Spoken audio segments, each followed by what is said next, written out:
This is the American Law Journal. Who gets overtime? Why are managers getting tips you left for the waiter? And when is an independent contractor really an employee? Stay tuned. The wage and hour wars are just starting to heat up. Good evening. I'm Christopher Naughton. Welcome to ALJ. If you're classified as a professional, what does that mean? It could mean whether you get overtime or not. The Legal's Gina Passarella explains. I'll wait for the sheriff to come and take me home, and I ain't gonna budge till he gets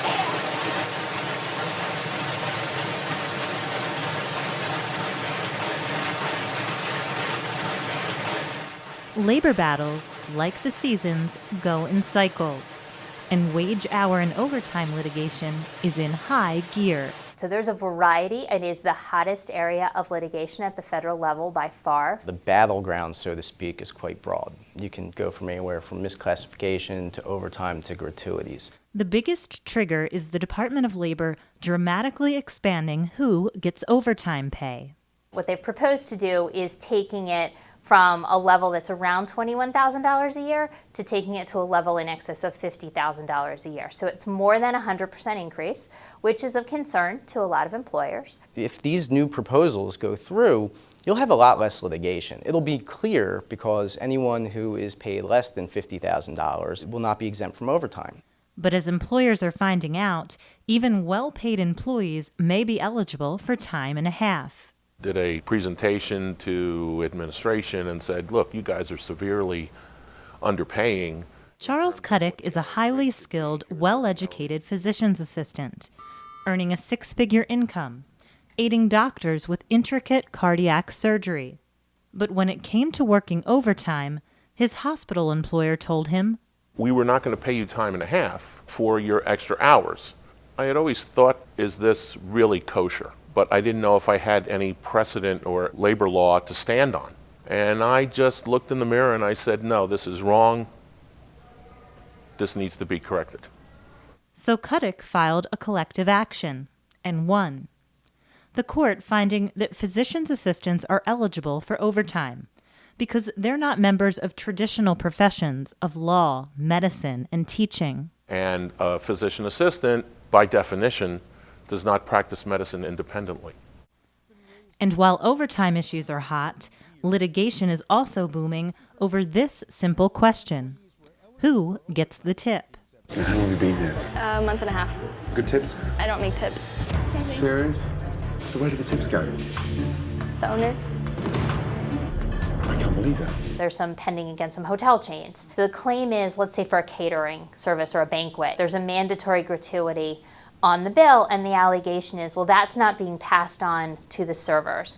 And does it have to be? We're finding that this is unfortunately standard industry practice, is that the hotel is skimming these gratuities and not remitting them all to the employees. And looming large on the horizon is the Uber class action lawsuit. Is someone classified as an employee or an independent contractor? The biggest things that we're talking to employers about are when you classify somebody as an independent contractor, not an employee, it has tax implications, which means the government is not getting its money. And if the government isn't getting its money, the Department of Labor will be watching, making employers skittish. I would tell employers and corporations really the same things I tell my kids, which is always do the right thing. If you pay your employees the right amount of wages, you won't get in trouble, which is really a fair day's pay for a fair day's work. There's a real issue in this country with classification. Who is a salaried professional? Who is entitled to overtime pay? Who is an independent contractor?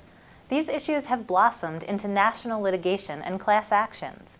How we define and pay a large class of employees in this country may be changing. For the American Law Journal, I'm Gina Passarella. Let me move on to an issue that I know is near and dear to the hearts of many here on the panel tonight. And Shannon, you may be most amongst them, and that's the tipping issue. I know that there are several firms here in our Philadelphia area that have really weighed into Sofitel and other banquet facilities that have not been tipping the wait staff who put those banquets together. This is an issue that you've actually been fighting for years, no? Yeah, I've been involved in this issue for probably 15 years or more. I've seen this issue. It's pretty endemic, unfortunately, throughout the hotel industry, and we've also had cases against restaurant chains and country clubs and catering companies and all types of employers in the food and beverage industry. And what they do is they charge customers a service charge. Sometimes they actually even call it a gratuity, and customers pay it because they think, this is an extra charge that's going to help the staff. And that's a way of the employer being able to look like its costs or the prices for its banquets are a little lower than they actually are, because customers are willing to pay these extra payments because they look like gratuities for the staff. But then the staff doesn't actually get the whole gratuity. The hotel pockets part of it, or some of it gets used for paying management or non-wait staff. So I've been doing these cases in Massachusetts for 15 years. We've also done cases in Hawaii, Florida, New York. It's happening everywhere. And you took on Starbucks, Shannon. What's the status of that right now? Because I understand it kind of what got batted back and forth between courts. Yeah, that was a slightly different issue. What we challenged Starbucks for doing was the tip cup that you see right outside the register at almost every Starbucks location. Customers put money in that, and Starbucks was sharing that with low-level supervisors as well as baristas. So that violated Massachusetts law, so I brought a case here in Massachusetts and we won that case. The supervisors were not allowed to share in the tips, and as a result of that, we got money back for the baristas who had some of their tips skimmed, but also in response, Starbucks raised the pay of their supervisors by close to $3 an hour, which was what we were trying to do. Our point was that it should be Starbucks who pays the supervisors, not the lowest level employee on the hierarchy, the baristas. I think it's a difficult path for the hospitality industry if they're not paying close attention. And I often say you really have to think before you engage in these service fees or other things. When you put a service charge out there and you're planning to give some of that to the workers and you're going to keep some of that, the question about whether it's really a tip and does it have to be included in their wages is a difficult uphill battle for the employer.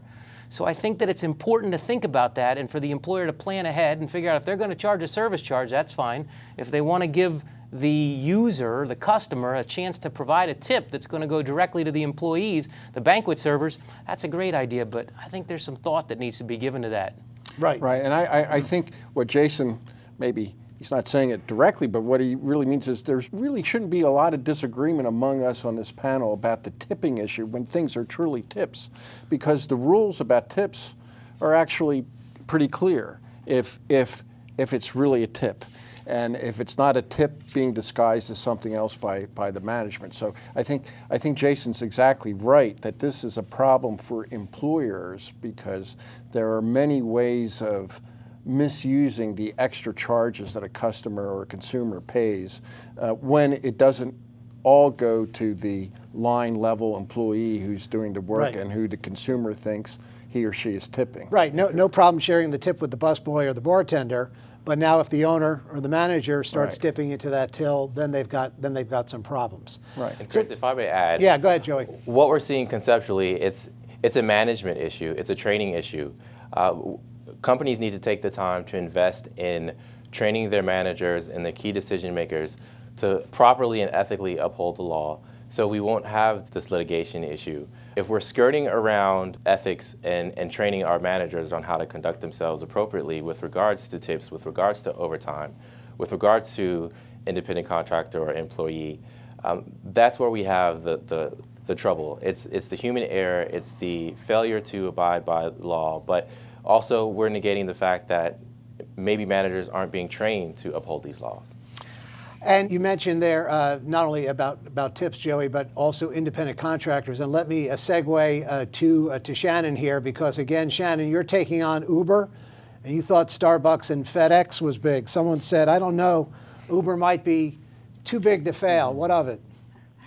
Yeah, so right, I've sued Uber for misclassifying its drivers as independent contractors, and by doing that, Uber has basically pushed all the costs and expenses of its business, or many of those costs and expenses, onto the workers, and the workers aren't getting the protections that they're owed under the wage laws and the employment laws. So we have a case going on right now. It's in California. The court just certified it as a class action, so it covers thousands of drivers for right now across California, although my hope is if we're successful there, that it can turn into a national class action. And we're suing to get back the wages that we think these drivers are owed by Uber.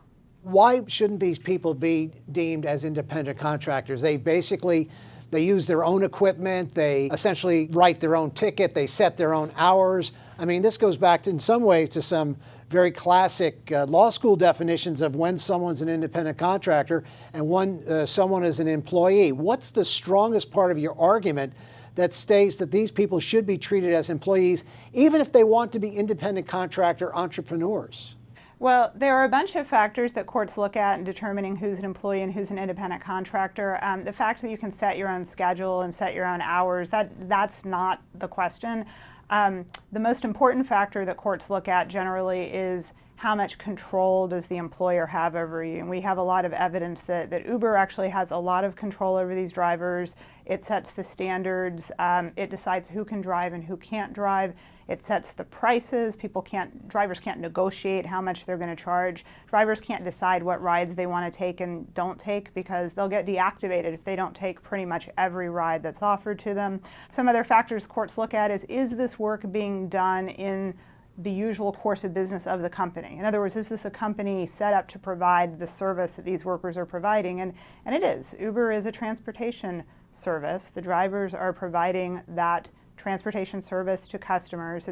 The company's tried to bill itself as a tech company, like a lot of these new startups from Silicon Valley are doing. But the courts have already rejected that. In my case against Uber, the court already said, Uber, you can't hide behind claiming that you're something that you're obviously not. You're not a tech company. You are a transportation provider. So those are just some of the issues.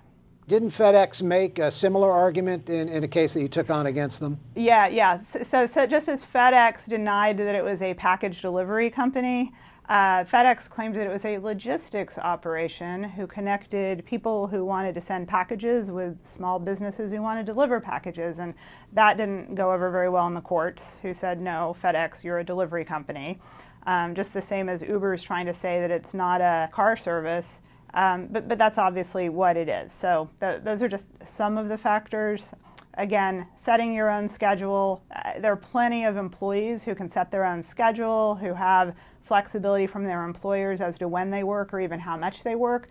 Just because you have some independence in setting some of the terms of your employment doesn't mean you're not entitled to the rights of employees under our wage laws. Well, let me say this, Shannon. In terms of that case, I mean, I'm kind of glad I'm not involved in it with you because it is in crazy California. So we have to take that off the block for a second, realizing that it's not part of the federal law issues. But recently, the Department of Labor issued some guidance, which I don't really support. But in terms of the Uber case, I think it actually makes a pretty good point about Uber being more like the prototypical independent contractor relationship. I think a large portion of the Uber drivers are actually performing other jobs. They're working for other companies. They're in control. They're exercising their managerial skills to make a profit or perhaps result in a loss.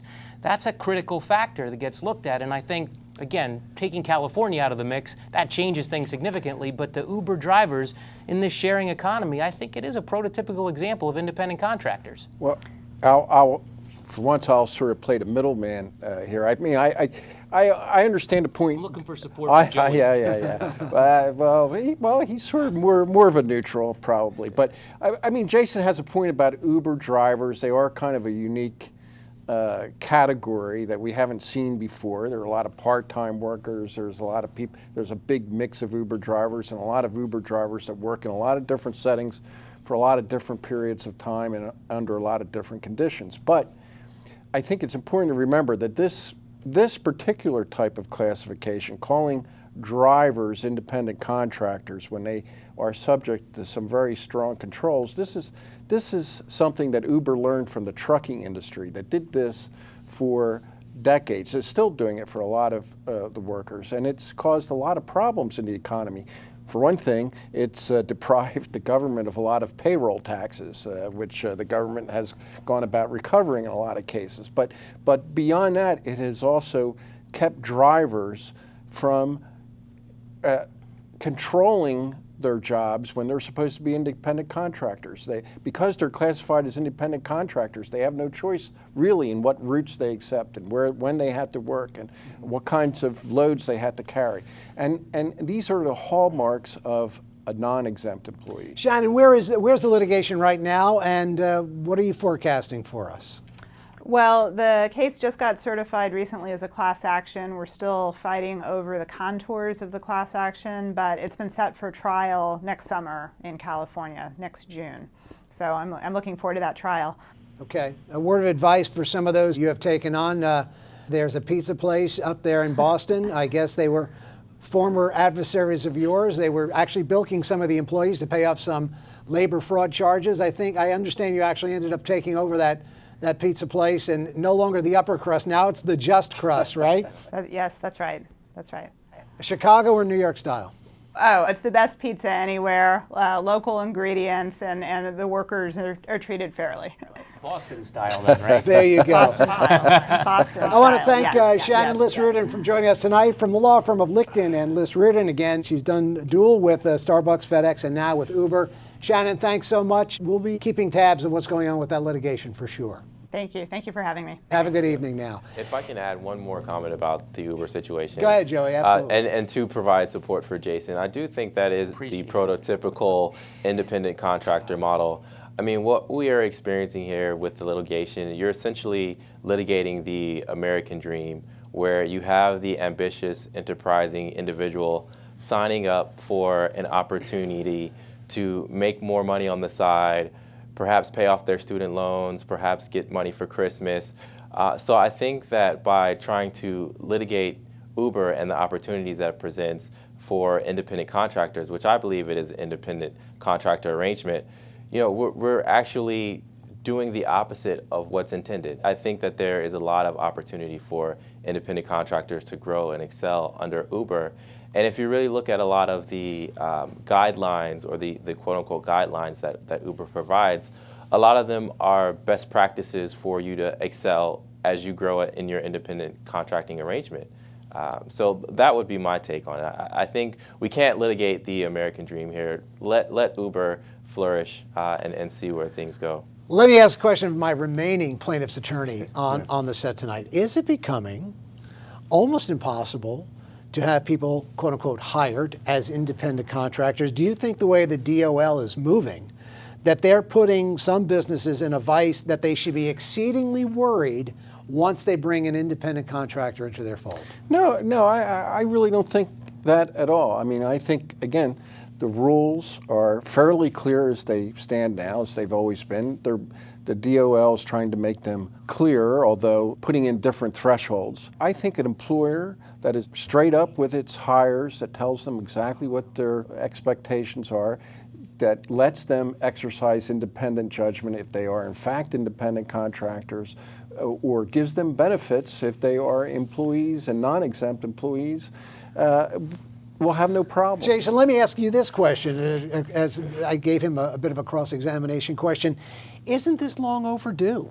Haven't we really let independent contractors run amok, or at least allowed employers to really abuse the whole notion of independent contractors in this country? And it's about time. There's no question that there are some abuses in the independent contractor Well, more classification. than some, right? Especially with the immigration problem and lots of problems we've had in this country. People getting thrown off the rolls, finding jobs, and quote unquote, that notion of being paid under the table, that all of us grew up hearing that phrase. As kids, we didn't even know what it meant. Now we know what it means, especially when we talk about immigration. So isn't this long overdue? I don't think so. I think that there is a problem, but I don't think you drop the bomb on a small problem. I don't think the Department of Labor goes off the deep end with recent interpretation or guidance and takes things to the extreme. I've been practicing law for a few years, had a few independent contractor cases, been through it, and when I read the interpretation from this past summer, I thought they must have been talking about some other classification I'd never read about before. So I think they've gone wild. I think the Department of Labor under the current administration has become, just like real estate, been enforcement. And this is one more aspect which they're trying to go in and take everybody down who's got independent contractors. And I don't think that's the way it should be. I think that there are valid independent contractor relationships, and every employer across the country is scared now And that's not the way we should operate business in America. That's funny because I seem to remember a Department of Labor under some previous administrations that employers and their lawyers loved because they rendered opinions making many employees exempt or opining that certain categories should be exempt. One thing Jason's absolutely right about, though, is that what the Department of Labor does is not done in a vacuum. It happens in a political setting, and the climate now may be, at least federally, may be a little more pro-employee than it was. Got a nice understatement, Jerry. That's why He did mention previous administrations without naming names.